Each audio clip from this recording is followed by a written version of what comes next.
नमस्कार, मैं हूं अनन्या मिश्रा और आप देख रहे हैं educationbeats.com। 3 अक्टूबर के दिन एक खास घटना इतिहास से जुड़ी हुई है। ये घटना देश के पूर्व प्रधानमंत्री इंदिरा गांधी से जुड़ी हुई है। 3 अक्टूबर के दिन देश की पूर्व पीएम इंदिरा गांधी को गिरफ्तार किया गया था। इसी दिन इंदिरा गांधी के विरोधियों ने एक ऐसी भूल की थी जिसके चलते देश की जनता ने इंदिरा गांधी द्वारा लगाई गई इमरजेंसी के गुस्से को भुला दिया था। जनता ने न सिर्फ इस गुस्से को भुला दिया बल्कि उनकी सहानुभूति भी इंदिरा गांधी के साथ हो गई थी। किसी देश के सर्वोच्च पद पर बैठे लोगों पर बड़े आरोप बहुत कम ही सिद्ध हो पाते हैं, लेकिन भारत जैसे देश में इंदिरा गांधी जैसी बड़ी राजनीतिक हस्ती पर इस तरह के आरोप लगे हैं। इंदिरा गांधी देश की पहली महिला है जो सबसे ज्यादा समय तक प्रधानमंत्री की कुर्सी पर रही है। उनकी गिनती देश के सबसे कुशल और योग्य राजनेताओं में की जाती है। लेकिन इंदिरा गांधी पर भी भ्रष्टाचार के आरोप लगे हैं और इन आरोपों में इंदिरा गांधी की गिरफ्तारी भी हुई है। भ्रष्टाचार के आरोप में गिरफ्तार होने वाली पहली महिला इंदिरा गांधी ही हैं। 3 अक्टूबर 1977 को पूर्व पीएम इंदिरा गांधी को भ्रष्टाचार के आरोप में गिरफ्तार कर लिया गया। इस मामले की शुरुआत तब हुई जब पूर्व पीएम इंदिरा गांधी पर आरोप लगा कि भारत में कार बनाने वाली पहली कंपनी मारुति में उनके बेटे संजय गांधी की हिस्सेदारी है।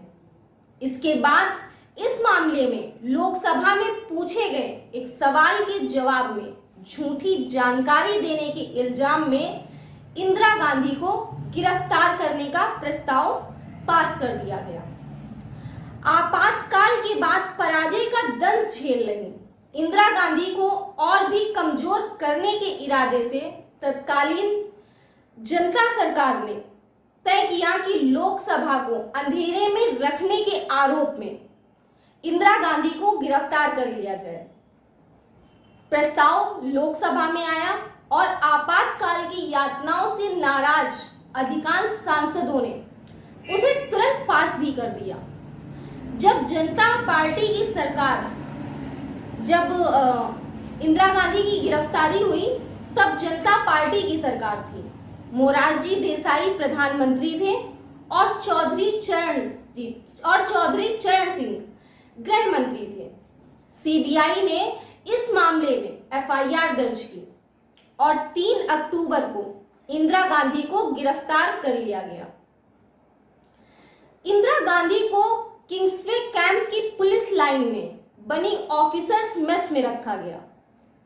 अगले दिन उन्हें मजिस्ट्रेट कोर्ट में पेश किया गया तो जांच एजेंसियों के पास कोई सबूत ही नहीं था।